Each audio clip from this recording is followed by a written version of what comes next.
आपके एग्जाम में आने वाले। अब हम लोग कोई बातें नहीं करने वाले, ना ही कोई कमेंट्स देखने वाले हैं, सिर्फ और सिर्फ पढ़ाई करने वाले हैं। चलो देखो, क्वेश्चन है आपके सामने एज का 3 years एगो। ध्यान से पढ़ेंगे, क्वेश्चन एकदम आसान होगा। 3 वर्ष पहले, ठीक है, हिंदी में भी है क्वेश्चन, इंग्लिश में भी है। The ratio of the age of father to that of his son was 8:3। ठीक है, 3 वर्ष पहले पिता की आयु का पुत्र की आयु से अनुपात कितना था? 8:3 था। ये हमें समझ आ गया, ठीक है। After 4 years their age will be in the ratio 11:5, यानी कि 4 वर्ष बाद उनकी जो आयु का अनुपात है वो कितना हो जाता है? 11:5 हो जाता है, ठीक है।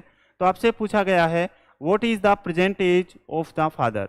आपसे प्रेजेंट पूछे, 5 साल बाद पूछे, 5 साल पहले पूछे, कुछ भी पूछ सकता है क्वेश्चन, ठीक है। तो ध्यान से समझना। देखो 3 वर्ष पहले, तो जैसे जैसे क्वेश्चंस कहे वैसे वैसे हम लोग करते जाते हैं। एक है यहाँ पर फादर है,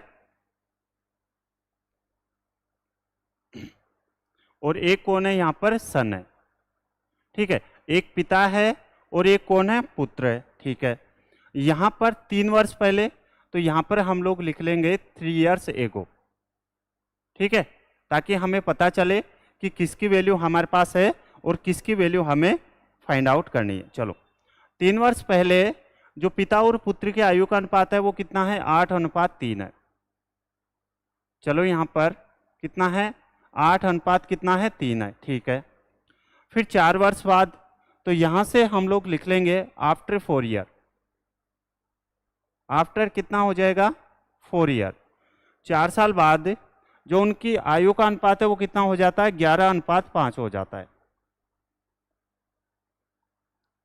चलो, अब एक बात बताओ मेरे को, यहाँ पर हम सबसे पहले क्या चेक करते हैं? तो आप कहेंगे यहाँ पर जो हम लोग चेक करते हैं वो डिफरेंस चेक करते हैं। तो यहाँ पर 3 में और 5 में कितने का डिफरेंस है? आप कहेंगे 2 का डिफरेंस है, ठीक है। और यहाँ पर 8 में और 11 में कितने का डिफरेंस है? तो आप कहेंगे यहाँ पर 3 का डिफरेंस है। तो अगर हमें यहाँ पर डिफरेंस अगर डिफरेंट है, अलग अलग है, तो डिफरेंस को हमें सेम बनाना होता है। तो सेम बनाने के लिए हम क्या करेंगे? हाँ बिल्कुल, देखते हैं अभी। सेम बनाने के लिए हम क्या करेंगे? नीचे जो डिफरेंस है वो कितने का है? तो आप कहेंगे यहाँ पर जो डिफरेंस है वो है, यहाँ पर कितने का डिफरेंस है? 11 और 5 में 6 का डिफरेंस है, और 8 और 3 में कितने का डिफरेंस है? 5 का। एक एक पॉइंट को आपको अच्छे से बढ़ाऊंगा, ऐसा हो ही नहीं सकता कि आपको समझ नहीं आए। बस आप लोग क्लास छोड़ के भागना मत, छोड़ना मत, ठीक है। नीचे जो डिफरेंस है वो 6 का है, ऊपर जो डिफरेंस है वो 5 का है। तो आप क्या करेंगे? ऊपर वाले नंबर्स को आप लोग नीचे वाले डिफरेंस से यानी कि 6 से मल्टीप्लाई करेंगे। तो 6 को पहले 8 से मल्टीप्लाई करो, कितना हो जाएगा? 48। और 6 को जब आप लोग 3 से मल्टीप्लाई करेंगे तो कितना आ जाएगा? यहाँ पर 18, ठीक है। चलो, यहाँ पर अब हम नीचे वाले वैल्यू को किससे मल्टीप्लाई करना है? ऊपर वाले डिफरेंस से। तो ऊपर का डिफरेंस कितना है? 5 है।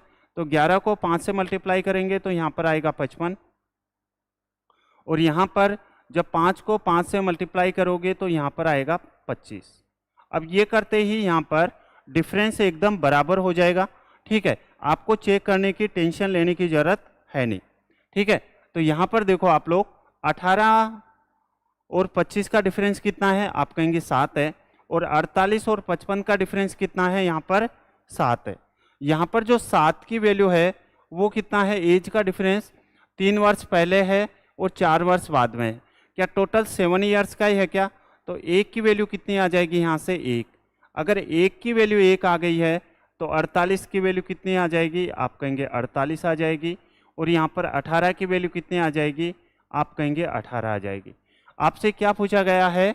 पिता की वर्तमान आयु पूछा गया। तो पिता की जो प्रेजेंट एज होगी, ठीक है, पिता की जो प्रेजेंट एज होगी वो कितनी हो जाएगी? देखो ये जो रेशियो है ना, ये है 3 साल पहले का, ठीक है।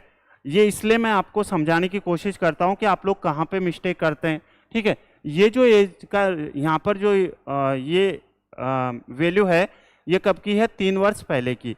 तो 3 वर्ष पहले की, अगर 3 वर्ष पहले फादर 48 साल के रहे होंगे तो 3 वर्ष बाद यानी कि प्रेजेंट में कितना हो जाएगा? क्या 48 हो जाएगा? तो यहाँ पर अगर प्रेजेंट के लिए है तो फादर हो जाएगा 51 ईयर के। ठीक है, आपसे किसके लिए पूछा? 51 ईयर, यानी कि फादर के लिए पूछा है। लेकिन अगर यहाँ से सन के लिए पूछते तो 18 में हम लोग कितना ऐड कर देते? 3, और यहाँ से जो क्या बोलते हैं सन है, पुत्र है, उसकी आयु कितने आ जाती? 21 आ जाती। क्या सभी लोग समझ पाए हो? क्या उम्मीद करता हूँ आप लोग सभी अच्छे से समझ पाए होंगे और मैं आपको अच्छे से समझा पाया होगा। ठीक है, चलो आगे बढ़े। अब देखो ये क्वेश्चन अलजेब्रा का है, दिखने में जरूर बड़ा लग सकता है, लेकिन अगर आपकी स्पीड है, आपको तरीका आता है सोल्व करने का, तो आप इसको विद इन सेकेंड में उड़ा पाएंगे। अभी मैं बताऊंगा कैसे उड़ाओगे। चलो देखो, कभी भी मैंने आपको सिखा रखा है, आप मेरे रेगुलर क्लासेस देखते हैं तो P प्लस क्यू अपॉन में P माइनस क्यू प्लस के P माइनस क्यू अपॉन में P प्लस के क्यू। क्या सभी लोगों को याद है? क्या इसका जो डायरेक्ट रिजल्ट होता है वो होता है 2P स्क्वायर प्लस के क्यू स्क्वायर और अपॉन में P स्क्वायर माइनस के क्यू स्क्वायर। क्या आप सभी लोगों को याद है? क्या ठीक है, अब देखो धीरे धीरे जाने लग गए। सीखना है तो रुकना पड़ेगा। ठीक है, वैसे तो आप आ जा सकते हो, कोई दिक्कत है नहीं। अब आपके सामने x की वैल्यू ये है, y की वैल्यू ये है। आपसे क्या पूछा गया है? X cube plus Y cube पूछा गया है। यहाँ से जो आपसे पूछा गया है वो एक्स क्यूब प्लस के वाई क्यूब पूछा गया है। ठीक है, और नीचे भी X cube plus Y cube. जब कभी भी आपको X cube plus Y cube की वैल्यू अगर पूछी जाए तो आपके माइंड में सिर्फ और सिर्फ एक ही बात क्लिक होनी चाहिए। क्या? कि आपको पहले तो x प्लस वाई की वैल्यू पता होनी चाहिए, और एक जो पता होनी चाहिए वो होनी चाहिए x इंटू वाई की वैल्यू। ठीक है, जब कभी भी आपके सामने X cube plus Y cube आपको निकालना हो तो आप वैल्यू जब ही निकाल पाएंगे जब आपके पास x प्लस वाई की वैल्यू हो और एक x y की वैल्यू हो। तो हम लोग x प्लस वाई कैसे निकालते हैं? तो x प्लस वाई हम लोग जो निकालते हैं, यानी कि यहाँ पर हम लोग p प्लस क्यू निकालते हैं, तो ये p प्लस क्यू की वैल्यू आती है। ठीक है, ये जो वैल्यू है ये 2p square plus Q square upon p square Q square, ये p प्लस क्यू की वैल्यू आ जाती है। आपके पास x की वैल्यू है, y की वैल्यू है, चलिए इसमें पुट कर देते हैं। हम दोनों को ऐड करके यहाँ से x प्लस वाई की वैल्यू निकाल लेते हैं। कैसे? यहाँ पर पुट करेंगे 2। ठीक है, यहाँ पर क्या पुट करेंगे? 2। चलो यहाँ पर p स्क्वायर, देखो ये तो है यहाँ पर p। ठीक है, यहाँ पर ये जो वैल्यू है √5 ये तो p है, और यहाँ पर ये 1 है, ये क्या है? q है। ठीक है, तो यहाँ पर p स्क्वायर यानी √5 का स्क्वायर, तो √5 का स्क्वायर कितना हो जाएगा? 5 प्लस के यहाँ पर q स्क्वायर की वैल्यू कितनी है? 1, और 1 का स्क्वायर कितना हो जाता है? यहाँ पर 1 हो जाता है। ठीक है, अपॉन में p स्क्वायर यानी कि √5 का स्क्वायर कितना हो जाएगा? यहाँ पर 5, और यहाँ से माइनस के क्यू स्क्वायर, क्यू की वैल्यू कितनी है? यहाँ पर 1 है। ठीक है, चलो तो यहाँ से कितना आ जाएगा? 2 इंटू 5 और 1 कितना हो जाएगा? 6 बटे कितना हो जाएगा? यहाँ पर 5 में से 1 जाएगा तो 4, तो यहाँ से 2 से 4 2 बार, और 2 से 6 कितनी बार कटेगा? 3 बार। तो यहाँ से x प्लस वाई की वैल्यू कितनी आ जाएगी? x प्लस वाई की वैल्यू आ गई है आपके पास में, x प्लस वाई बराबर कितना आ गया है? 3 आ गया है। x प्लस वाई की वैल्यू अगर आपके पास 3 आ गया है तो आप क्यूब नहीं कर सकते क्या? मैंने आपको नहीं सिखाया था? ठीक है, तो यहाँ से आप किसी को अगर नहीं पता क्यूब का तो वो भी मैं आपको बता देता हूँ। देखो X cube plus Y cube जो होता है वो होता है x प्लस वाई का क्यूब माइनस के 3xy इंटू एक्स प्लस के वाई। ठीक है, एक्स क्यूब प्लस वाई का क्यूब का जो फॉर्मूला होता है वो होता है एक्स प्लस वाई का क्यूब माइनस के 3xy और x प्लस के y। चलो तो पहले हम लोग एक्स क्यूब प्लस 1/x³, देखो आपसे क्या पूछा गया है? आपसे पूछा गया है एक्स क्यूब प्लस के, यहाँ पर है एक्स स्क्वायर वाई स्क्वायर और प्लस के क्या है वाई क्यूब है, ठीक है। अपॉन में यहां पर आपको दिया गया एक्स क्यूब माइनस के एक्स स्क्वायर वाई स्क्वायर और आपको पूछा गया है वाई क्यूब। जब कभी भी मैंने आपको सिखाया था क्या कि कभी भी अगर आपके पास में x प्लस 1/x की वैल्यू अगर a है तो आपको क्यूब करने के लिए क्या करते हैं हम लोग, इसको x cube plus 1/x cube करने के लिए हम क्या करते हैं, इसका a का तो 3 गुना करते हैं, a का तो क्यूब करते हैं और माइनस के 3 गुना करते हैं, ठीक है। तो यहाँ से या तो आप लोग x cube plus 1/x cube की फॉर्म में लिख लो या फिर a प्लस बी की फॉर्म में, बात एक ही है।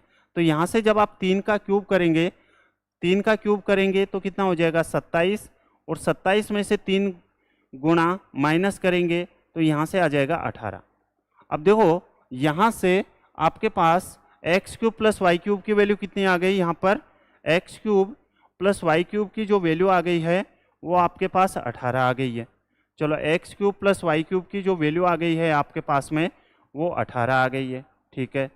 प्लस के यहाँ पर एक्स वाई का होल स्क्वायर, तो x इंटू वाई की वैल्यू कितनी है, तो x इंटू वाई की वैल्यू है हमारे पास 1 आता है। 1 कैसे आता है, क्योंकि जब आप इसको मल्टीप्लाई करेंगे तो √5 + 1 से √5 + 1 कट जाएगा और √5 माइनस 1 से √5 माइनस 1 कट जाएगा, ठीक है।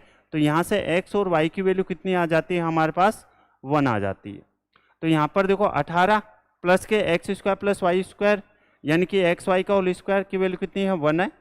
यहाँ पर एक्स क्यूब प्लस के वाई क्यूब यानी कि कितना है 18 है, और यहाँ पर माइनस के एक्स वाई का होल स्क्वायर कितना है 1 है। तो आप सभी लोगों का क्या आंसर 19/17 आ गया है क्या। देखो मैं क्वेश्चंस आपको वही करवाता हूँ जो आपके एग्जाम के पॉइंट ऑफ व्यू से इम्पोर्टेंट है, ठीक है। चाहे आपको समझ आए नहीं आए, आप क्लास में रुके या ना रुके, ठीक है। मेरा काम है यहाँ पर आपको कंटेंट प्रोवाइड करवाना बस। और यहाँ पर ऐसा नहीं है कि आप लोग समझ नहीं पाते एक एक पॉइंट अच्छे से, लेकिन आप क्या करते हैं 2 मिनट आते हैं 10 मिनट गायब होते हैं, ठीक है। चलो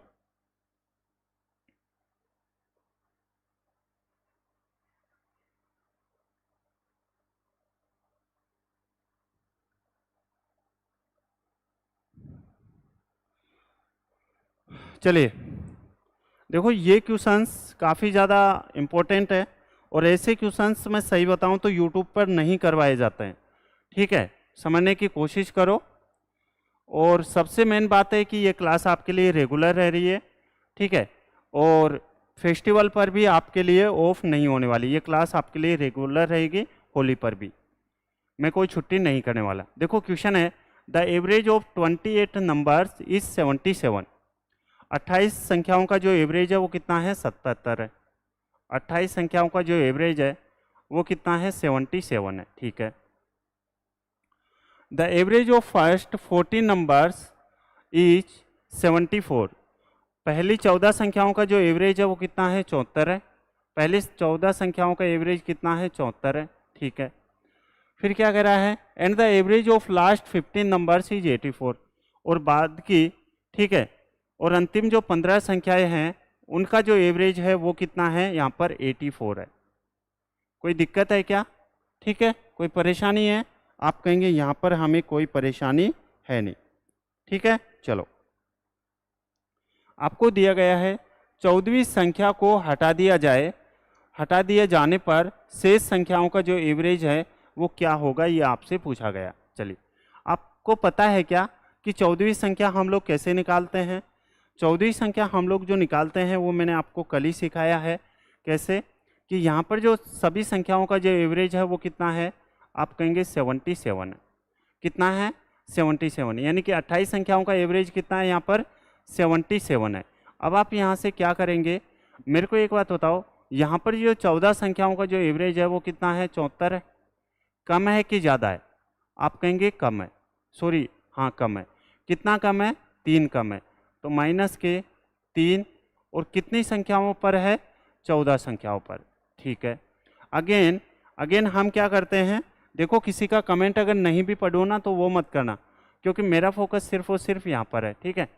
यहाँ पर 77 से 84 पे बताओ कम है कि ज़्यादा है, तो आप कहेंगे ज़्यादा है। कितना ज़्यादा है, तो यहाँ पर जो ज़्यादा है वो है, कितना ज़्यादा है, 7 ज़्यादा है। और कितनी संख्याओं पर ज़्यादा है, आप कहेंगे 15 संख्याओं पर ज़्यादा है। ठीक है, तो ये हो जाएगा 77 माइनस के 14 × 3 कितना हो जाएगा 42 प्लस के 105। ठीक है, यहाँ से आपकी 14वीं संख्या आएगी। यहाँ पर जो ये नंबर आएगा, ये जो रिजल्ट आएगा, ये आपका आएगी 14वीं संख्या। ठीक है, यहाँ से इसको सोल्व करते हैं। देखो अब कईयों को तो ये भी नहीं पता कि ये प्लस माइनस हम लोग कैसे सोल्व करते हैं, वो भी मैं आपको सिखाता हूँ। ये 77 है, ये प्लस का है और ये भी प्लस का है। तो आप 107 में जब 107 में जब आप लोग 77 ऐड करोगे तो कितना आ जाएगा, क्या 182 आएगा। और 182 में से आप लोग 42 हटाओगे तो कितना आ जाएगा, क्या 140 आएगा, क्या कितना आ जाएगा 140 आ जाएगा। क्या सही है क्या। अब ये जो संख्या आई है ये 14वीं संख्या आई है। ये कह रहा है कि 14वीं संख्या को हमें हटाना है। अगर 14वीं संख्या को हमें हटाना है तो टोटल एवरेज कितना है, आप कहेंगे टोटल जो एवरेज है वो 28 तो संख्या है और उनका जो एवरेज है वो कितना है 77 है। और इसमें से हमें 14वीं संख्या हटानी है। अब जो बची है संख्या, ठीक है, पहले कितनी संख्या थी 28 थी, एक संख्या हटा दी तो अब कितनी संख्या बची, आप कहेंगे 27 जो संख्या है वो हमारे पास बची। क्या सही है क्या। ठीक है, अब देखो कैलकुलेशन करने के तरीके अलग अलग हो सकते हैं। या तो आप इसको मल्टीप्लाई करके माइनस के 140 से माइनस करके और फिर 27 से डिवाइड कर दो, या फिर आप क्या कर सकते हैं, यहाँ पर 28 × 77 है, तो क्या मैं इसको ऐसे लिख सकता हूँ क्या कि 27 × 77। ठीक है, ये तो हो गए 27 बार 11 मल्टीप्लाई। ठीक है, अगर एक बार और 77 ऐड कर दूंगा, ठीक है, तो ये 28 बार तो कितना हो जाएगा 77 से मल्टीप्लाई और माइनस के 140 बटे कितना हो जाएगा यहाँ से 27। क्या सभी लोग समझ पाए हो क्या।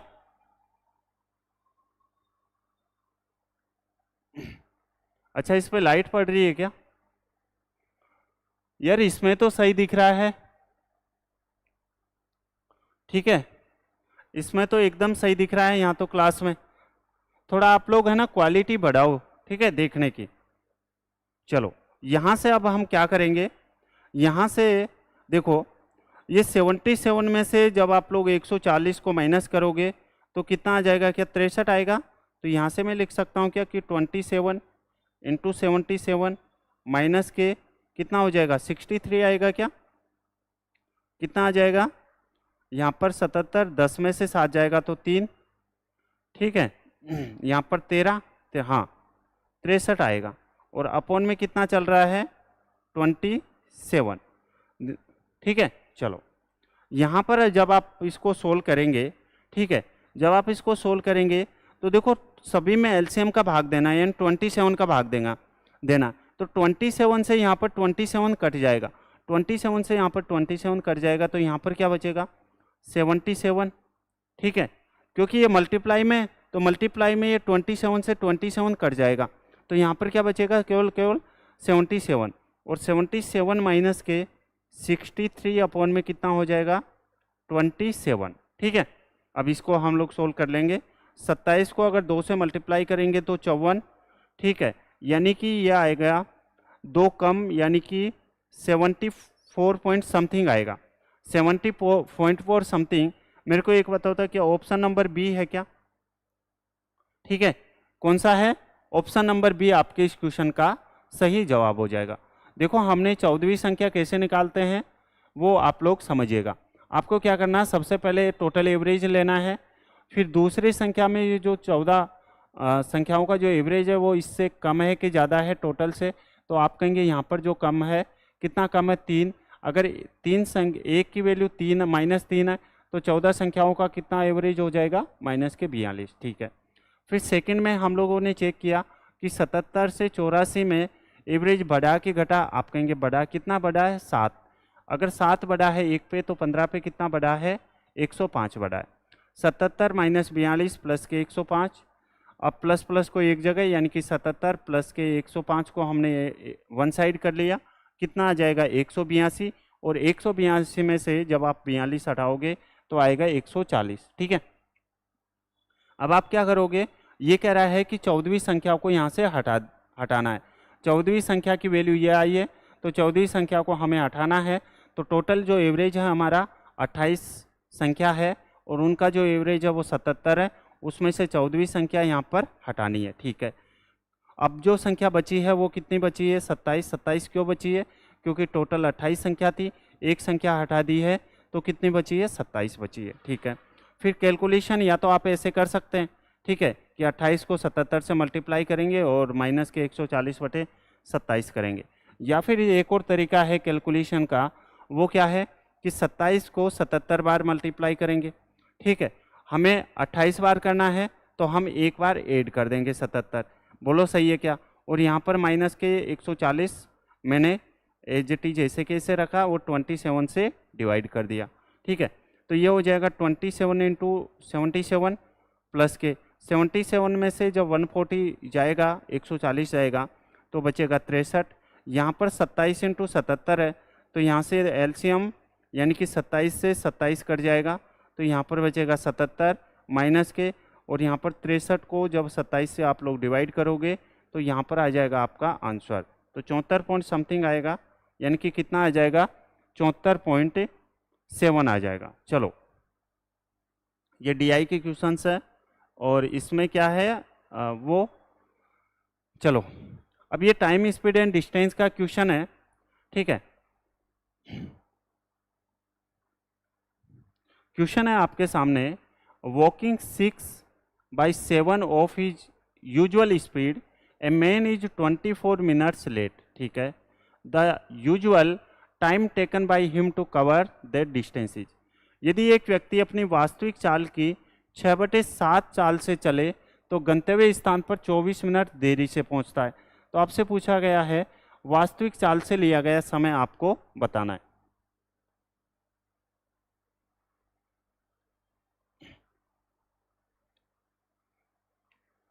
चलो, क्या आप सभी लोग जानते हैं क्या कि अगर डिस्टेंस सेम हो, ठीक है, डिस्टेंस सेम हो तो स्पीड का रेशियो टाइम का रेशियो से उल्टा होता है। सभी लोग जानते हो, नहीं जानते? चलो, यहाँ पर आप लोग सभी जानते हैं कि डिस्टेंस बराबर होता है स्पीड इंटू टाइम होता है। ठीक है, यहाँ पर अगर हमें टाइम निकालना हो तो हम क्या करेंगे, डिस्टेंस में स्पीड का भाग देंगे। ठीक है, और अगर हमें स्पीड निकालनी हो तो हमें डिस्टेंस में किसका भाग देंगे, टाइम का। बताओ सही है क्या? एक व्यक्ति अपनी वास्तविक चाल से, आपको स्पीड दे रखी है, स्पीड जो है वो कितनी है, वास्तविक चाल की 6/7 चाल से चले तो गंतव्य स्थान पर 24 मिनट, यानी कि पहले जो स्पीड थी वो 1 थी, अब जो स्पीड है वो कितनी है, 6/7 है। आपको पता है हम लोग फ्रैक्शन में रेशियो को पसंद नहीं करते, तो आप क्या करोगे, ये 7 इधर आ जाएगा। ठीक है, तो 7 को जब 1 से मल्टीप्लाई करोगे तो यहाँ पर 7 और यहाँ पर आ जाएगा 6। ये किसका रेशियो है, आप कहेंगे स्पीड का। अगर स्पीड का रेशियो 7/6 है तो यहाँ पर जो टाइम का रेशियो है वो कितना हो जाएगा, इसका उल्टा, यानी कि कितना हो जाएगा, 6 रेशियो कितना हो जाएगा, 7 हो जाएगा। ठीक है, अब क्वेश्चन है आपके सामने, चाल से चले तो गंतव्य स्थान पर 24 मिनट देरी से पहुंचता है। 24 मिनट देरी से पहुंच रहा है, 24 मिनट देरी से पहुंच रहा है।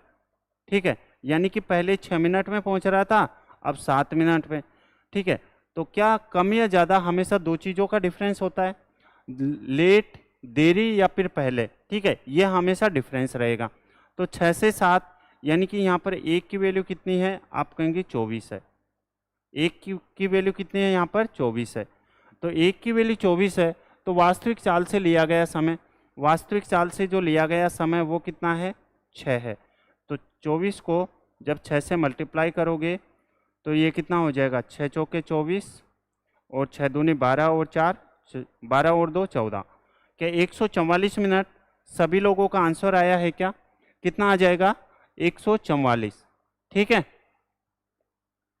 चलिए आगे बढ़े। Next question.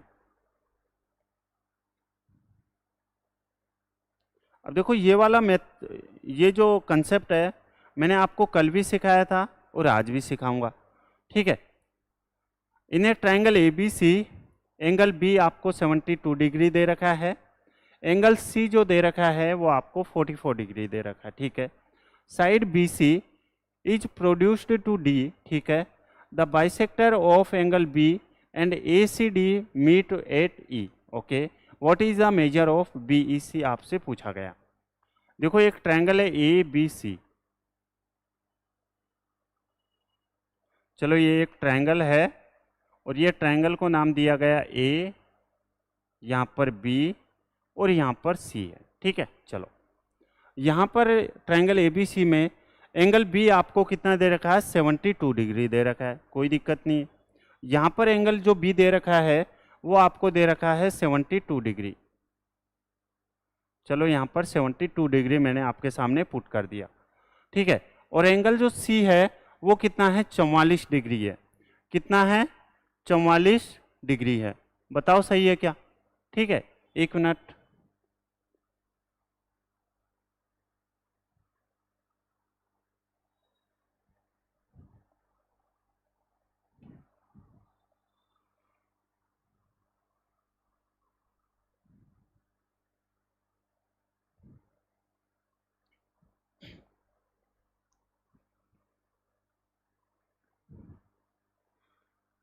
देखो अब सही है क्या। बी कितना दे रखा है आपको, 72 डिग्री, और सी जो दे रखा है आपको 44 डिग्री दे रखा है। यहाँ पर जो दे रखा है वो दे रखा है 44 डिग्री। क्या आप सभी लोग जानते हैं क्या कि ट्रायंगल्स के तीनों एंगल्स का सम कितना होता है, 180 डिग्री। ठीक है, तो यहाँ पर जो एंगल ए आएगा वो कितना आएगा, तो ये 72 और ये 44 कितना हो जाएगा, 72 और 44 कितना हो जाएगा, तो आप कहेंगे ये हो जाएगा 6 और ये हो जाएगा 116। 116 अगर ये हो गया तो अब जो बाकी बचा है यानी कि 180 में से 116 जाएगा तो कितना बचेगा, ये क्या 64 डिग्री बचेगा। ठीक है, क्या सही है क्या। चलो यहाँ पर हमारे पास ट्रायंगल्स के तीनों एंगल्स का सम आ गया है। हाँ बिल्कुल सही है आपका आंसर। ठीक है, लेकिन अच्छी बात है। अब देखो क्वेश्चन है भुजा BC को बिंदु D तक बढ़ाएगा। अब देखो कई लोग तो क्या है ज्योमेट्री का क्वेश्चन देखते ही डर जाते हैं, डायग्राम बनाने में भी प्रॉब्लम आती है कि हम लोग BC को इधर खींचे या फिर इधर खींचे। तो ये साफ साफ कहता है कि BC बिंदु को D तक बढ़ाया जाए, यानी कि BC को तो ये BC को यहाँ से बढ़ाया गया। ठीक है, और ये कहाँ किस पर मिल रहा है, ये मिल रहा है D बिंदु पर। ठीक है, बिंदु D तक बढ़ाया जाता है। एंगल B है और ACD के द्विभाजक बिंदु E पर मिलते हैं, यानी कि ऐसे कहना चाह रहा है ये जो एंगल है वो किस पर मिल रहा है, वो मिल रहा है E पर। चलो क्या आप सभी लोग जानते हैं क्या कि ये इन सेंटर यानी कि आंतरिक कोण और बाह्य कोण जिस पॉइंट पर मिलते हैं, यानी कि ये वाला पॉइंट, ठीक है, ये मैंने आपको कल भी सिखाया था, इसकी जो वैल्यू होती है वो होती है एंगल A/2 होता है। कितना होता है, एंगल A/2 होता है। अगर ये 64 डिग्री है तो 64 डिग्री का ये आधा, मेरे को क्या आप लोग बताओ, क्या ये 32 डिग्री होगा क्या, और 32 डिग्री किस में है, ऑप्शन नंबर आपका हो जाएगा C। ठीक है,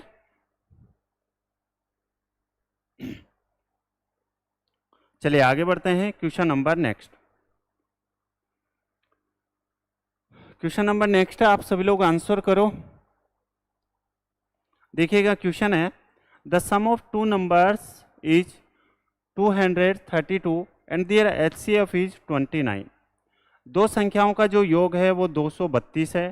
ठीक है, और आपसे तथा उनका जो HCF है वो कितना है, 29 है। ठीक है, what is the number of such pairs of number satisfying the above conditions. उपरोक्त प्रतिबंध को संतुष्ट करते हुए ऐसे कितने पेयर बन सकते हैं, ये आपसे पूछा गया। दो संख्याएं हैं, चलिए मैं एक को n1 मान लेता हूं और एक को मान लेता हूं मैं n2। ठीक है, दो संख्याएं हैं तो ये होता है h इंटू ए, अगर आप मेरे रेगुलर क्लासेज देखते हैं, और ये होता है h इंटू बी। h का मतलब होता है HCF। ठीक है, h का मतलब यहाँ पर क्या है, HCF।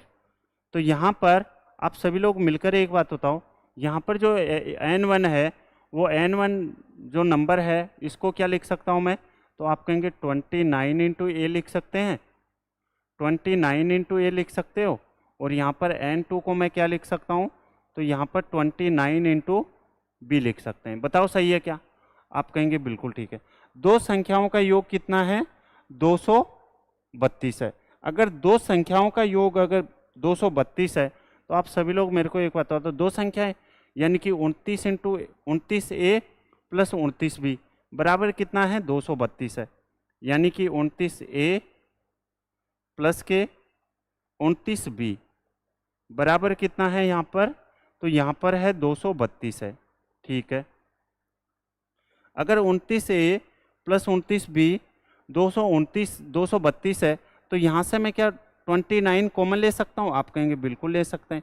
अगर मैं यहाँ से 29 कॉमन लेता हूँ तो अंदर क्या बचेगा, एक तो a बचेगा और एक इसमें से b बचेगा, तो यहाँ पर आ जाएगा a प्लस के b और बराबर में कितना आ जाएगा, 232। ठीक है, चलो यहाँ से जब आप इसको सोल्व करते हैं, ठीक है, तो 29 को जब आप 8 से मल्टीप्लाई करेंगे तो देखो 8 नाम 72, ठीक है, बचे 7 और 8 दूनी 16 और 7 23। हाँ, ये कितनी बार चला जाएगा, तो यहाँ से a प्लस बी की वैल्यू हमारे पास कितनी आ गई, 8 आ गई। अगर a प्लस बी की वैल्यू अगर हमारे पास 8 है तो इसके कितने पेयर बन सकते हैं, तो आप कहेंगे एक तो 1 और एक 7 हो सकता है, एक 2 और 6 नहीं हो सकता। क्यों नहीं हो सकता, यहाँ पर सिर्फ और सिर्फ हमें को प्राइम चाहिए। को प्राइम यानी कि उनका वो सिर्फ और सिर्फ उसी संख्या से विभाजित होना चाहिए। तो एक तो यहाँ पर 1 और 3 हो जाएगा, 2 और 6 नहीं होगा, और एक हो जाएगा यहाँ से 3 और 5 हो जाएगा। तो आपका आंसर कितना आ जाएगा, सिर्फ और सिर्फ 2 पेयर्स यहाँ पर बन सकते हैं। कितने पेयर्स बन सकते हैं, 2 पेयर्स यहाँ पर बनेंगे। क्या सभी लोग समझ पाए हैं? चलिए आगे बढ़ते हैं, क्वेश्चन नंबर नेक्स्ट। अब ये क्वेश्चन है मेंसुरेशन का क्वेश्चन है। In a parallelogram ABCD, AB आपको 24 दे रखा है centimetre, and diagonal AC and BD meet at O, AO और OB बराबर दे रखा है 13 centimetre. Find the length of BC। देखो, एक समांतर चतुर्भुज है, एक पैरेललोग्राम है, ठीक है। चलो, ये एक आपको पैरेललोग्राम दे रखा है, एक समांतर चतुर्भुज दे रखा है। इसको नाम देता हूं मैं A, इसको नाम देता हूं मैं B, इसको नाम दे लेता हूं C और इसको कह लेता हूं मैं D। कोई दिक्कत है? आप कहेंगे यहाँ पर हमें कोई दिक्कत है नहीं। चलो आगे बढ़ते हैं, क्वेश्चन है आपके सामने आगे।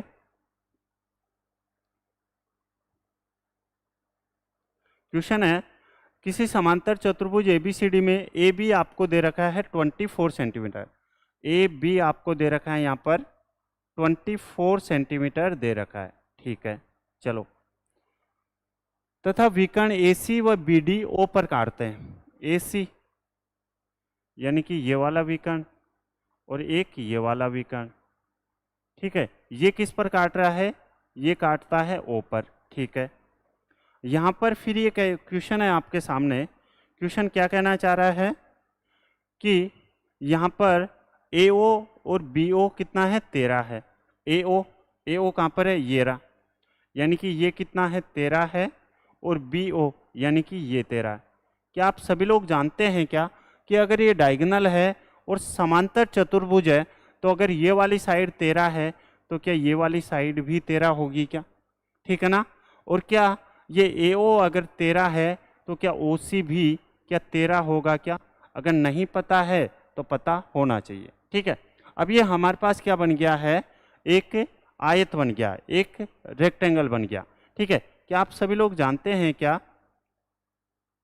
जानते हैं कि यहाँ पर एक साइड कितनी है, यहाँ पर 24 है। ठीक है, ये जो डायगोनल है यहाँ पर ये एक कितना है 26 है, कितना है यहाँ पर 26 है। ठीक है, ये 26 है, देखो ध्यान से समझना एक बार वापस, ये एक क्या है त्रिभुज है, चलो ओके, ये एक क्या है त्रिभुज है, ये कितना है 24 सेंटीमीटर है, ये कितना है 24 सेंटीमीटर है। और आपको पता है यहाँ पर ये जो एक डायगोनल है वो कितना है 26 है, 26 कहाँ से आया, ये वाला। ठीक है, ये 90 डिग्री है, ये 24 है, ये 26 है, तो ये जो तीसरे ट्रिपलेट है वो मेरे को एक बात बताओ, क्या 10 ही सेंटीमीटर होगी क्या? याद है ना आपको ट्रिपलेट? ठीक है, ट्रिपलेट याद होगी, 24 का स्क्वायर प्लस के 10 का स्क्वायर इक्वल में होता है 26 का स्क्वायर। तो यहाँ से आपका आंसर कितना आ जाएगा, तो यहाँ से आपका आंसर आएगा कितना, 10 सेंटीमीटर आएगा। कितना आ जाएगा, 10 सेंटीमीटर यहाँ से आएगा। अगर ये नहीं याद है तो आपको ये तो याद होगा कि ये जो 24 है इसको क्या लिख सकता हूँ मैं, तो आप कहेंगे 12 × 2 लिख सकते हैं। ये जो 26 है इसको क्या लिख सकता हूँ, तो आप कहेंगे 13 × 2 लिख सकते हैं। यहाँ पर इसको क्या लिख सकता हूँ, 5 × 2 लिख सकता हूँ। क्या आप सभी को पता है क्या कि 5, 12 और 13 इसकी ट्रिपलेट होती है, याद है ना? ठीक है, तो यहाँ से ये 24 है, ये 26 है, तो यहाँ से आपका आंसर कितना आ जाएगा, 10 centimetre.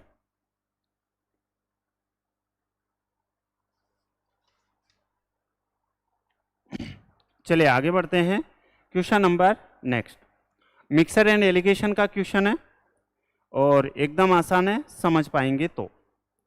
A mixture of 30 litres contains milk and water in the ratio of 7:3। ठीक है, 30 लीटर के एक मिश्रण में दूध और पानी का अनुपात कितना है, 7:3 है। ठीक है, how much water should be added to it so that the ratio of milk and water becomes 3:7। मिश्रण में कितना पानी और मिलाया जाए ताकि दूध और पानी का अनुपात 3:7 हो जाए। चलो, ये ऐसे क्वेश्चंस मैंने आपको पता नहीं कितने क्वेश्चंस करवा चुका हूँ। ये क्या मिल्क है और एक क्या है यहाँ पर वाटर है। ठीक है, टोटल जो मिश्रण है वो कितना है, 30 लीटर है। चलो यहाँ पर जो है वो कितना है, 30 लीटर है, कोई दिक्कत नहीं है। 30 लीटर के मिश्रण में दूध और पानी का अनुपात कितना है, 7:3 है। 7 कितना है, 3 है। ठीक है, फिर क्या करा है, मिश्रण में कितना पानी और मिलाया जाए, मिश्रण में कितना वाटर और मिलाया जाए, यानी कि यहाँ पर कितना मिलाया जाए, x मान लेता हूँ। यहाँ पर कितना पानी और मिलाया जाए कि दूध और पानी का अनुपात है वो कितना हो जाए, अब 3:7 हो जाए। अब एक बात बताओ मेरे को, यहाँ से समझने की कोशिश करना, ध्यान बोर्ड पर रखना। यहाँ पर अगर मिल्क में ना तो हम लोग डाल रहे हैं और ना ही निकाल रहे हैं, तो क्या मिल्क की क्वांटिटी यहाँ पर सेम होनी चाहिए क्या? होनी चाहिए ना? क्यों? क्योंकि ना तो हम मिल्क में से यानी कि दूध में से कुछ निकाल रहे हैं, ना ही हम लोग दूध में कुछ डाल रहे हैं। तो यहाँ पर दूध की जो क्वांटिटी है वो हमेशा सेम रहती है। ठीक है, अगर यहाँ पर दूध मिलाया होता तो फिर हम किसकी क्वांटिटी सेम करते, यहाँ पर वाटर की यानी कि पानी की। चलो, यहाँ से हो गया मिल्क और ये हो गया वाटर। ठीक है, यहाँ पर मिल्क की क्वांटिटी 7 है और यहाँ पर 3 है, तो इन दोनों को इक्वल करना है। तो आप क्या करोगे, 7 को 3 से मल्टीप्लाई कर देंगे और 7 को यहाँ पर 3 से मल्टीप्लाई कर देंगे, तो यहाँ से ये भी 21 हो जाएगा और ये भी 21 हो जाएगा। चलिए करते हैं, तो 7 को 3 से मल्टीप्लाई कर देते हैं। ठीक है, तो ये कितना हो जाएगा, 21 हो जाएगा। ठीक है, यहाँ पर 7 को अगर 3 से मल्टीप्लाई किया तो 3 से भी मल्टीप्लाई करना पड़ेगा, यानी कि ये हो जाएगा 9 हो जाएगा। ठीक है, अगेन मेरे को अब नीचे वाली संख्या को 21 बनाने के लिए किससे मल्टीप्लाई करना पड़ेगा, 7 से। तो 3 को जब 7 से मल्टीप्लाई करूँगा तो यहाँ भी मेरे पास 21 आएगा।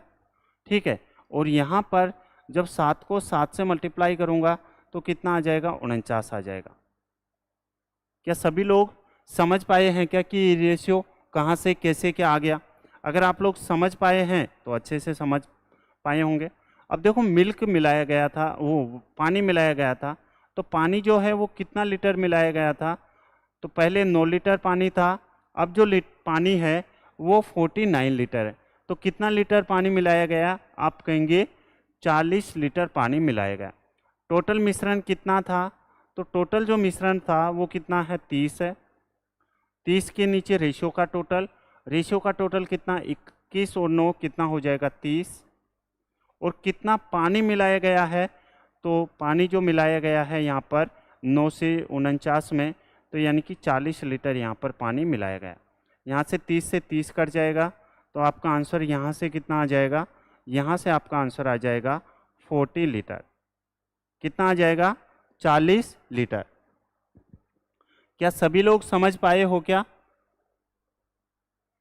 ठीक है, चलिए क्वेश्चन नंबर नेक्स्ट पे चलते हैं।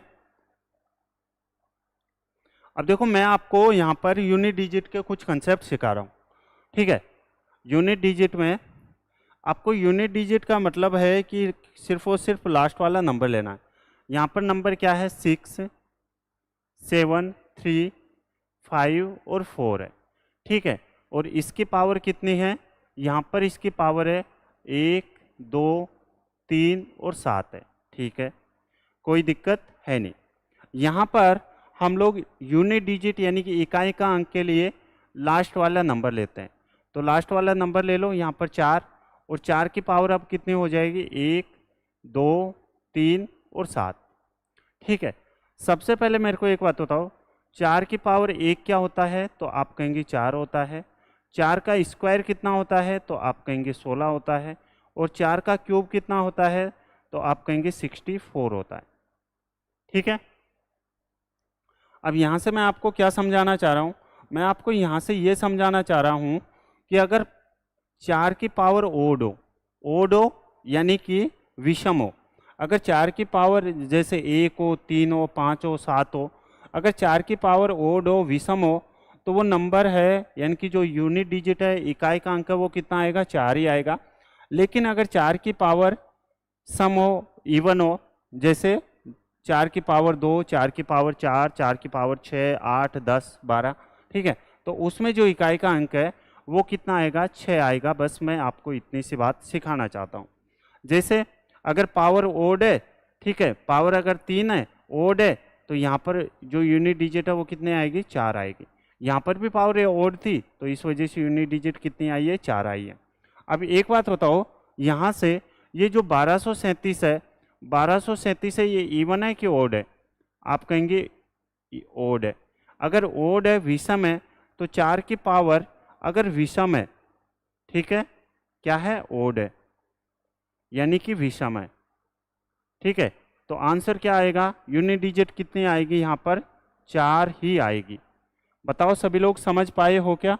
ठीक है, तो आपका आंसर कौन सा हो जाएगा, ऑप्शन नंबर बी एकदम सही आंसर होगा।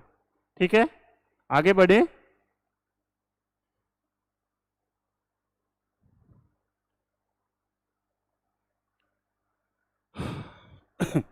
चलिए क्वेश्चन नंबर नेक्स्ट है।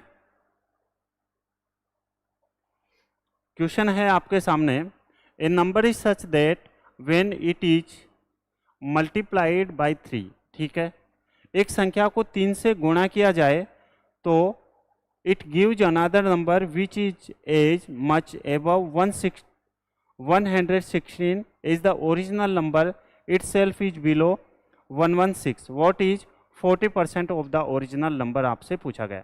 एक संख्या को अगर 3 से गुणा किया जाता है, एक संख्या को अगर 3 से गुणा किया जाता है, ठीक है, तो वो 116 से कम है, तो ये हो जाएगा 3x माइनस के 116। ठीक है, लेकिन जब 116 होता है तो वो ओरिजिनल नंबर से कितना कम आता है, 116 माइनस के x, ये आपको ऐसे बोला गया। बताओ सभी लोग समझ पाए हो क्या? ठीक है, चलो तो यहाँ से देखो ये 3x है और ये x है, तो यहाँ से हो जाएगा 4x बराबर में 116 और 116 कितना हो जाएगा 232, कितना हो जाएगा 232। तो यहाँ से x की वैल्यू कितनी आ जाएगी, तो यहाँ से x की वैल्यू आ जाएगी 4 पंजे 20 और 8 चौके 32, यानी कि 58 आ जाएगी। अगर x की वैल्यू यहाँ पर 58 आ गई तो आपसे क्या पूछा गया, 58 का 40%, तो यहाँ से 58 का हम लोग 40% निकाल लेंगे, तो यहाँ से आ जाएगा 40/100। ठीक है, यहाँ पर ये 40 कितनी बार कटेगा, 20 से 2 बार, और 20 से कितनी बार कटेगा, ये 5 बार। ठीक है, तो ये कितना हो जाएगा 58 दूनी 116/5 है, कितना है 116/5 है। तो आप क्या करोगे, इनको 10 बना लिया करो। ठीक है, नीचे वाले नंबर्स को 10 बना लो, तो इसको अगर 2 से मल्टीप्लाई कर दो तो ये 10 बन जाएगा, और जब इसको 2 से मल्टीप्लाई करूँगा तो ये आ जाएगा 232, और 232/10 मेरे को एक बात बताओ, क्या 23.2 ही आएगा क्या? तो ऑप्शन नंबर कौन सा हो जाएगा आपके सामने, ए इसका सही जवाब होगा। चलिए नेक्स्ट क्वेश्चन नंबर,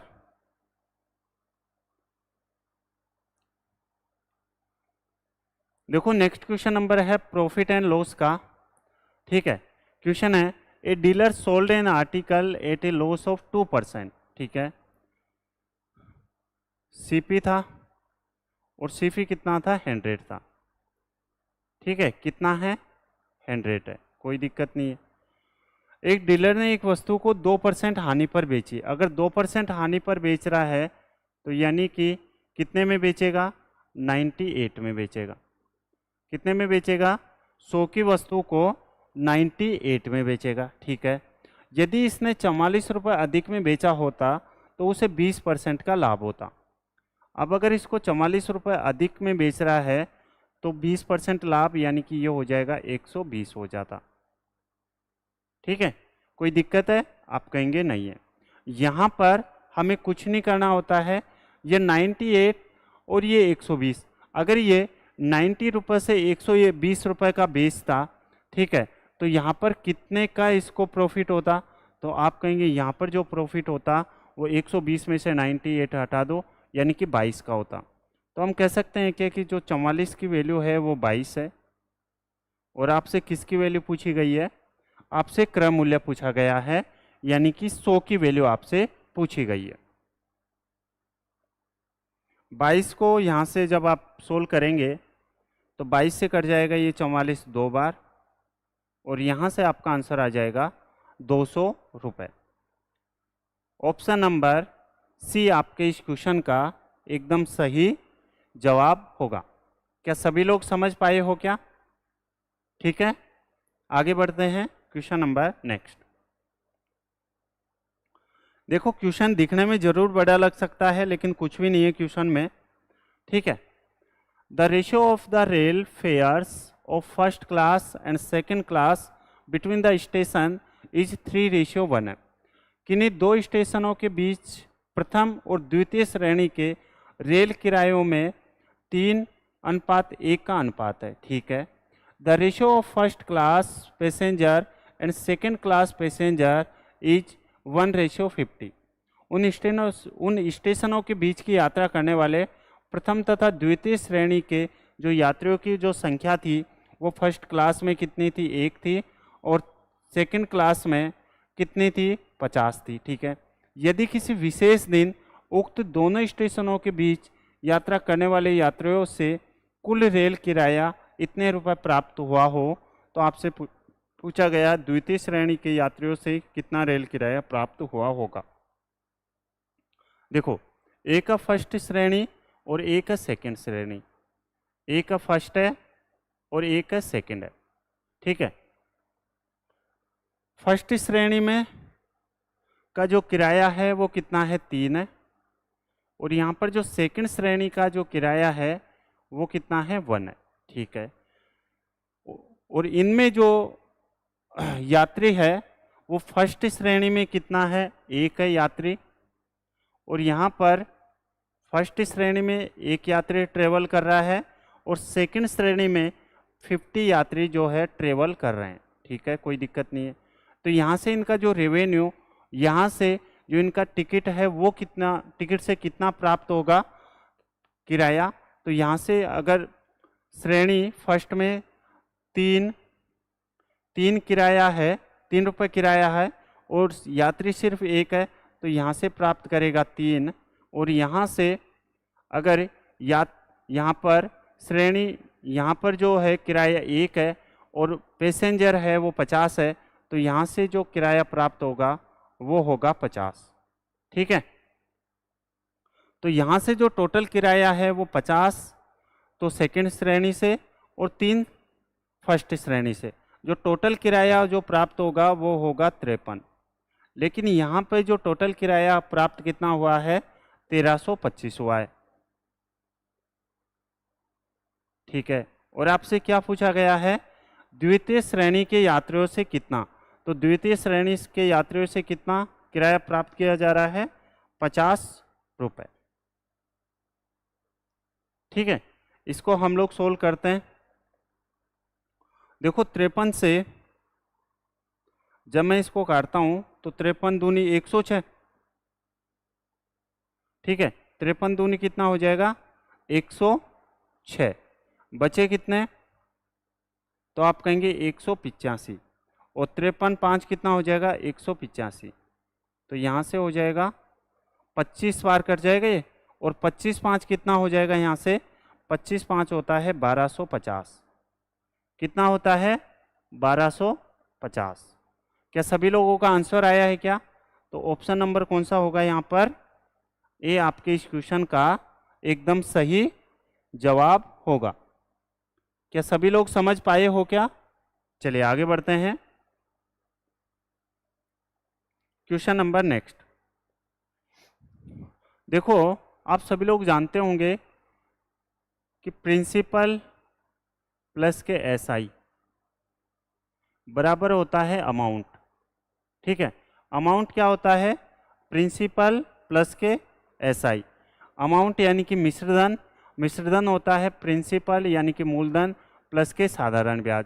ठीक है, अगर यहाँ से आपको प्रिंसिपल की वैल्यू निकालनी हो तो आप क्या करेंगे, अमाउंट में से यानी कि मिश्रधन में से एसआई को माइनस कर देंगे। ठीक है, और कभी अगर आपको एसआई की वैल्यू निकालनी हो तो एसआई के लिए आप क्या करेंगे, अमाउंट में से प्रिंसिपल को माइनस कर दोगे। ठीक है, चलो ये तो हो गए। क्या आप सभी लोग जानते हैं क्या कि एसआई हम लोग कैसे निकालते हैं। एसआई जो होता है साधारण ब्याज, वो हम लोग कैसे निकालते हैं, तो ये होता है P into R into T और अपॉन में क्या हो जाएगा, 100 हो जाएगा। बताओ सही है क्या। ठीक है, चलो यहाँ से अगर आपको प्रिंसिपल की वैल्यू चाहिए तो प्रिंसिपल की वैल्यू के लिए क्या हो जाएगा, 100 इंटू एसआई, तो हम लोग मल्टीप्लाई कर देंगे। और यहाँ पर अगर प्रिंसिपल चाहिए, ये वाला प्रिंसिपल चाहिए, तो आर इंटू टी से हम मल्टीप्लाई कर देते हैं। ठीक है, चलो यहाँ से अगर कभी आपको रेट फाइंड आउट करनी हो तो 100 इंटू एसआई होगा। ठीक है, और अपॉन में अगर रेट फाइंड आउट करनी है तो P इंटू टी से हम लोग इसको मल्टीप्लाई कर देंगे। चलो, और कभी अगर आपको यहाँ से टाइम फाइंड आउट करना हो तो टाइम के लिए 100 इंटू एसआई होगा। ठीक है, अपॉन में टाइम फाइंड आउट करना है तो P इंटू आर से हम लोग इसको मल्टीप्लाई कर देंगे। चलो, ये सभी बातें इंपॉर्टेंट थी इसलिए मैंने आपको बताने की कोशिश की है। चलो, a sum is lent on certain simple interest rate for 3 years। कोई धन साधारण ब्याज की किसी दर पर 3 वर्ष के लिए उधार दी गई है। ठीक है, if it is lent at a rate of 2.5% per annum more than previous rate. ठीक है, यदि इसे 2.5% वार्षिक की अधिक दर पर उधार दिया गया होता तो then interest received would be 540 more find the sum lent. तो 540 रुपये अधिक ब्याज प्राप्त होता। आपसे उधार दी गई राशि पूछा गया है, यानी कि आपसे पूछा गया है, प्रिंसिपल आपसे पूछा गया है। क्या पूछा गया है यहाँ से आपसे? प्रिंसिपल की वैल्यू आपसे पूछी गई है। अब मैं आपसे पूछना चाहता हूँ कि यहाँ पर ये जो ब्याज है ये 540 अधिक क्यों मिला? तो आप कहेंगे 540 ब्याज इसलिए अधिक मिला। क्यों अधिक मिला? क्योंकि यहाँ पर जो रेट है वो यहाँ पर रेट बढ़ा दी गई है। अगर रेट नहीं बढ़ाते तो क्या 540 रुपये अधिक मिलते? नहीं मिलते। तो हमें प्रिंसिपल की वैल्यू चाहिए। तो प्रिंसिपल बराबर क्या होता है? 100 इंटू SI। SI यानी कि किसी न किसी का डिफरेंस देगा ये, ठीक है। या तो रेट बढ़ाएगा या फिर टाइम बढ़ाएगा, ठीक है। इस बात का आप लोग ध्यान रखना। तो यहाँ पर जो अधिक दे रखा है यानी कि SI है, साधारण ब्याज है, वो कितना अधिक है? 540 अधिक है। ओके, यहाँ पर प्रिंसिपल 100 इंटू SI, रेट कितने हैं यहाँ पर? तो आप कहेंगे 2.5% है, इनटू यहाँ पर जो टाइम है वो कितना है? तो आप कहेंगे 3 ईयर है, ठीक है। यहाँ से इसको हम लोग सोल्व करते हैं और देखते हैं। देखो पॉइंट हटेगा यहाँ से और ये 0 लग जाएगी, ठीक है। चलो यहाँ से अगर मैं काटना चाहूँ तो 25 से कितनी बार कट जाएगा? ये 4 बार, क्योंकि 25 चौके कितने होते हैं? 100 होते हैं, ठीक है। अब ये इससे 4 बार कट गया। क्या 3 54 से क्या 18 बार कट जाएगा क्या? आप कहेंगे बिल्कुल ठीक है, ठीक है। तो 18 इंटू 4 कितना हो गया? 72। और ये 00 तो है ही। क्या 7200 ऑप्शन में है क्या? बिल्कुल है। तो आपका आंसर कौन सा हो जाएगा? ऑप्शन नंबर डी एकदम क्वेश्चन का सही जवाब होगा, ठीक है। चलो आगे बढ़ते हैं। Question number next.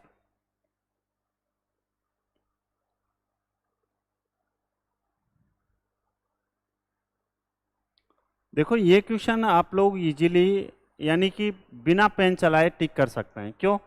क्योंकि आपको पता है फर्स्ट टर्म प्लस के लास्ट टर्म आएगी, ठीक है। तो लास्ट टर्म में यहाँ पर आप जब आप देखोगे तो n+1 और n+2 है, ठीक है। तो यहाँ पर तो देखो n-2 दे रखा है, ठीक है। तो ये तो गलत हो जाएगा और हमें माइनस का साइन चाहिए, तो इस वजह से ये तो नहीं होगा। प्लस का साइन हमें चाहिए नहीं, यहाँ पर भी प्लस का साइन नहीं चाहिए। तो यहाँ पर जो हमारा आंसर हो जाएगा वो कौन सा हो जाएगा? Option number A. लेकिन ये कब होगा? जब आप लोग अच्छे से प्रैक्टिस कर पाएंगे, ठीक है ना।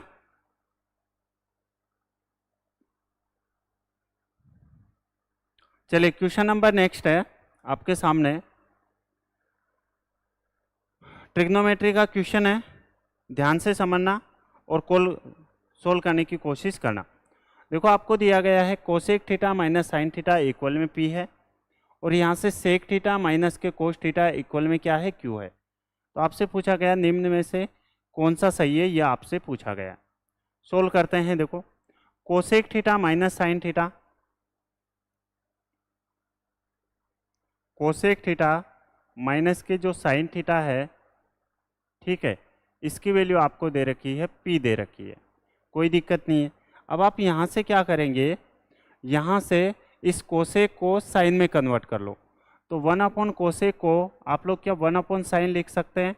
आप कहेंगे बिल्कुल लिख सकते हैं, कोई दिक्कत है नहीं। साइन थीटा माइनस के यहाँ पर आ जाएगा साइन थीटा और इक्वल में है पी है, ठीक है। यहाँ पर 1 माइनस के sine theta into sine theta क्या हो जाएगा? साइन स्क्वायर थीटा, और अपॉन में क्या हो जाएगा? Sine theta. आप लोग सभी जानते भी होंगे कि 1 माइनस के साइन स्क्वायर थीटा को हम लोग लिख सकते हैं कोस स्क्वायर थीटा। क्या लिख सकते हैं? Cos square theta. बताओ सही है क्या? और यहाँ से नीचे क्या आ जाएगा? साइन थीटा, ठीक है। और इसके इक्वल में क्या आ गया? पी। तो पी के इक्वल में यहाँ पर हमारे पास क्या आ गया है? कोस स्क्वायर थीटा अपॉन में साइन थीटा, ठीक है। इसी प्रकार हम लोग सेकंड वाला निकाल लेंगे। सेकंड जो दे रखा है आपको सेक थीटा माइनस के कोस थीटा, कोस थीटा, इसकी वैल्यू क्या है? क्यू है, ठीक है। क्या है? क्यू है। चलो तो यहाँ से आप सेक को क्या करेंगे? कोस में कन्वर्ट कर लो। तो यहाँ पर हो जाएगा 1 कोस थीटा माइनस के कोस थीटा, और बराबर में कितना है, Q है। चलो यहाँ से जब आप इसको सोल्व करेंगे तो देखो ये हो जाएगा 1 माइनस के कोस स्क्वायर थीटा और अपॉन में क्या हो जाएगा, कोस थीटा इक्वल में Q है। ठीक है, चलो तो 1 माइनस कोस स्क्वायर थीटा को आप क्या लिख सकते हो, साइन स्क्वायर थीटा और अपॉन में कोस थीटा। ठीक है, इक्वल में क्या है, Q है। अब आपके पास P की भी वैल्यू आ गई है और Q की भी वैल्यू आ गई है। ठीक है, आपके पास यहाँ से P की भी वैल्यू आ गई है और यहाँ से आपके पास Q की भी वैल्यू आ गई है। अब आपको क्या करना है, इनमें आपको पुट करना है और देखना है कौन सा हमारा आंसर है वो सही है। ठीक है, तो हम जो पहले D को चेक करते हैं, पहले हम लोग किसको डी चेक करते हैं, डी को। तो पी स्क्वायर यानी कि यहाँ पर हो जाएगा, पी की वैल्यू यहाँ पर क्या आई है, तो पी की वैल्यू यहाँ पर आई है कोस स्क्वायर थीटा अपॉन में साइन थीटा। अगर स्क्वायर किया जा रहा है पी का तो ये हो जाएगा कोस की पावर 4 थीटा अपॉन में यहाँ पर हो जाएगा साइन स्क्वायर थीटा इंटू यहाँ पर क्यू की वैल्यू यहाँ पर है कितनी, साइन स्क्वायर थीटा अपॉन में cos theta, sine square theta और अपॉन में क्या हो जाएगा, कोस थीटा। ठीक है, चलो और यहाँ से इसकी जो पावर है वो कितनी है, 2 अपॉन में 3 है। ठीक है, प्लस के यहाँ पर जो आपको दिया गया है वो दे रखा है पी की वैल्यू क्या है यहाँ पर, कोस स्क्वायर थीटा अपॉन में साइन थीटा। ठीक है, इनटू क्यू की वैल्यू यहाँ पर क्या दे रखी है, क्यू की वैल्यू ये दे रखी है, तो क्यू का स्क्वायर यानी कि साइन स्क्वायर थीटा का जब होल स्क्वायर करेंगे तो साइन की पावर 4 थीटा अपॉन में यहाँ पर कोस थीटा का जब होल स्क्वायर करेंगे तो कोस स्क्वायर थीटा। ठीक है, चलो और यहाँ पर आपको जो दे रखा है वो दे रखा है 2/3 और इसके इक्वल में 1 दे रखा है। ठीक है, चलो अब यहाँ से हम इसको थोड़ा और सोल्व करने की कोशिश करते हैं। देखो साइन स्क्वायर थीटा से साइन स्क्वायर थीटा कट जाएगा, ये कोस की पावर 4 थीटा है, ये कोस थीटा है, तो यहाँ से क्या बचेगा, सिर्फ और सिर्फ कोस की पावर 3 थीटा। ठीक है, चलो इसमें तो सिर्फ और सिर्फ क्या बचा, कोस की पावर 3 थीटा बचा है। इसमें जब आप इसको सोल्व करेंगे तो कोस स्क्वायर थीटा से कोस स्क्वायर थीटा कट जाएगा और यहाँ पर साइन की पावर 4 थीटा है, उसमें साइन थीटा का भाग देंगे तो यहाँ पर आएगा साइन की पावर 3 थीटा। ठीक है, चलो अब देखो आप जब इसको सोल्व करेंगे तो यहाँ से ये पावर 3 है, क्यूब है, तो क्यूब से क्यूब कट जाएगा, यहाँ से क्यूब से क्यूब कट जाएगा, तो यहाँ पर क्या बचेगा, कोस स्क्वायर थीटा और प्लस के साइन स्क्वायर थीटा और इसकी वैल्यू कितनी आ जाएगी, यहाँ पर 1 आ जाएगी। क्या इसकी वैल्यू यहाँ पर 1 ही आ रही है क्या, बिल्कुल सही है। तो हमारा आंसर कौन सा हो जाएगा, ऑप्शन नंबर डी इस क्वेश्चन का एकदम सही जवाब होगा। क्या सभी लोग समझ पाए हो क्या? चलिए क्वेश्चन नंबर नेक्स्ट, और आज की क्लास का हमारा लास्ट क्वेश्चन है और यह है टाइम एंड वर्क का। चलिए सोल्व कीजिएगा और आंसर दो।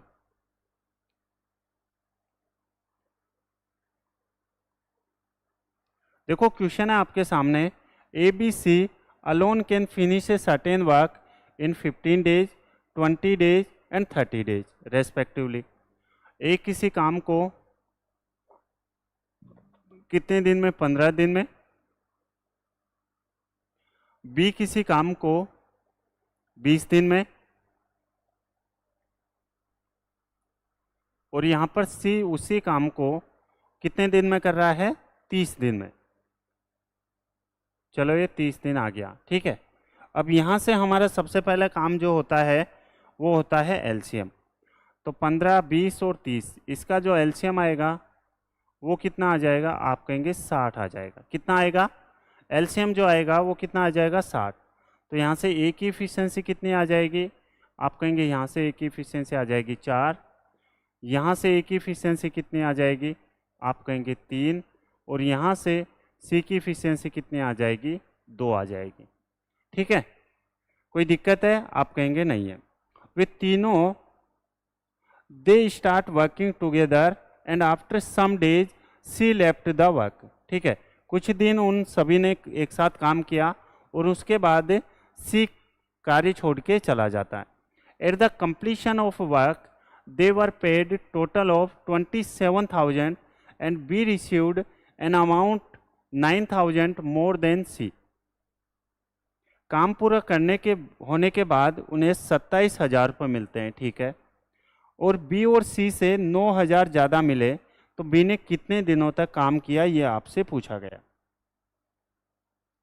चलिए यहाँ पर मैं मान लेता हूँ, यहाँ पर मैं क्या मान लेता हूँ कि ए ने जो काम किया है वो वाई डेज काम किया है, बी ने जो काम किया है वो वाई डेज काम किया है, और यहाँ पर जो सी ने काम किया है वो एक्स डेज काम किया है। क्या सही है क्या? मैंने इसको वाई डेज मान लिया, इसको वाई डेज और इसको एक्स डेज। तो यहाँ पर क्या हो जाएगा, यहाँ पर हो जाएगा 4y, यहाँ पर 3y और यहाँ पर हो जाएगा 2x। ठीक है,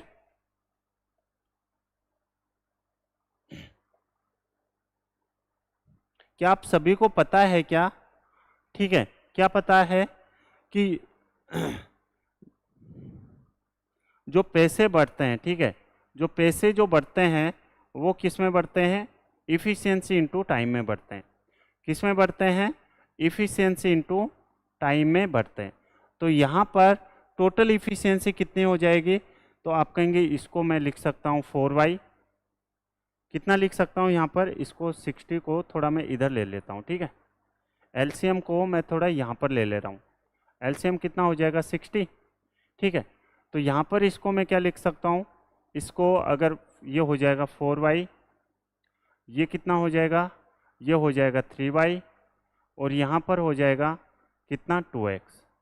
और ये जो टोटल क्या है, यहाँ पर टोटल जो रुपीज़ है वो इफ़िशियंसी इनटू टाइम में बढ़ता है, यानी कि जितने पैसे उतने आपको उतना काम जितना पैसा। ठीक है, जितना आप लोग काम करोगे उतना ही आपको पैसा मिलेगा। इस अवधारणा के साथ आपको पैसा दिया जाता है। ठीक है, तो यहाँ से इनकी जो टोटल इफ़िशियंसी है वो 4y, 3y और ये 2x, ये क्या है? इनका इफ़िशियंसी इनटू टाइम, यानी कि पैसों का रेशियो है। तो मेरे को एक बात बताओ, यहाँ से जो टोटल अमाउंट मिला है वो कितना मिला है? 27,000। कितना मिला है? 27,000।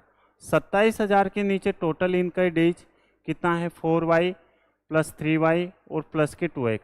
तो क्या ये 7y और प्लस के 2x है क्या? आप कहेंगे बिल्कुल है। ठीक है, नेक्स्ट में वो अब हमें किसका निकालना है? एक तो हमें सी का निकालना है और एक बी का निकालना है। तो पहले हम लोग बी का निकाल लेते हैं। तो बी का यहाँ पर वैल्यू है कितनी? आप कहेंगे 3y है। चलो, यहाँ पर फिर सी का टोटल है 27,000 है। टोटल के नीचे टोटल इफिशियंसी इनटू टाइम, यानी कि 7y प्लस के कितना है? 2x है। और किससे मल्टीप्लाई कर देंगे? सी के लिए। तो सी के लिए यहाँ पर मल्टीप्लाई कर देंगे 2x से, और इन दोनों का जो डिफरेंस है वो कितना है? 9,000 है। यानी कि इन दोनों का जो डिफरेंस है वो कितना है? यहाँ से 9,000 है। ठीक है, चलो अब थोड़ा और आगे हम लोग बढ़ते हैं। यहाँ से आप लोग कॉमन है वो क्या लिख सकते हैं? तो यहाँ से जब आप लोग कॉमन लेंगे तो यहाँ से आ जाएगा 27,000। अंदर क्या बचेगा? अंदर बचेगा 3y। कितना बचेगा अंदर? तो यहाँ से बचेगा 3y और माइनस के 2x। अपॉन में कितना है यहाँ पर? 7y प्लस के 2x है। ठीक है, और इसके इक्वल में आपको दे रखा है यहाँ पर 9,000। चलो, ये 9,000 से ये 27,000 कितनी बार कटेगा? 3 बार। तो यहाँ से 3 को जब 3y से मल्टीप्लाई करेंगे तो ये आएगा 9y माइनस के 3 को जब 2x से मल्टीप्लाई करेंगे तो ये आएगा 6x बराबर। यहाँ पर आ जाएगा 7y और प्लस के 2x है। ठीक है, तो यहाँ पर देखो ये 9y है और ये 7y है, तो यहाँ पर आ जाएगा 2y इक्वल में 8x है। ठीक है, तो यहाँ से y की वैल्यू कितनी आ जाएगी, तो y की वैल्यू आ जाएगी आपके पास में 4x। अगर y की वैल्यू आपके पास में 4x आ गई, ठीक है, y की वैल्यू आपके पास में अगर 4x आ गई है, ठीक है, तो ये भी कितना हो जाएगा 4x, ये भी कितना हो जाएगा 4x, और ये तो है कितना है 2x है। ओके, अब यहाँ से हम इनकी इफ़िशियंसी निकालते हैं 1 डे की, यानी कि यहाँ से हम लोग x की वैल्यू निकालते हैं। तो x की वैल्यू कैसे निकालोगे, तो x की वैल्यू 4 को जब 4 से मल्टीप्लाई करेंगे तो ये आ जाएगा 16x, प्लस के जब 4x को 3 से मल्टीप्लाई करेंगे तो ये आएगा 12x, और प्लस के यहाँ पर 2x तो है ही, और इसकी वैल्यू कितनी है, इसकी वैल्यू यहाँ पर 60 है। ठीक है, तो देखो 16 और 12 कितना हो जाएगा 28, और 28 और 2 30, तो 30x बराबर कितना है 60 है। तो यहाँ से x की वैल्यू कितनी आ गई 2।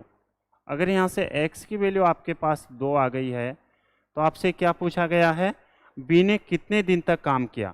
तो यहाँ से b ने जो काम किया है, b कितने दिन तक काम किया ये आपसे पूछा गया। तो b ने जो काम किया है वो 4x, तो 4x यानी कि 4 तो है ही, और यहाँ पर x की वैल्यू क्या आई है हमारे पास, x की वैल्यू आई है 2। तो b ने जो काम किया है वो किया है 8 डेज। कितने दिन काम किया है 8 डेज। तो आंसर कौन सा हो जाएगा आपका, ऑप्शन नंबर सी एकदम इस क्वेश्चन का सही जवाब होगा।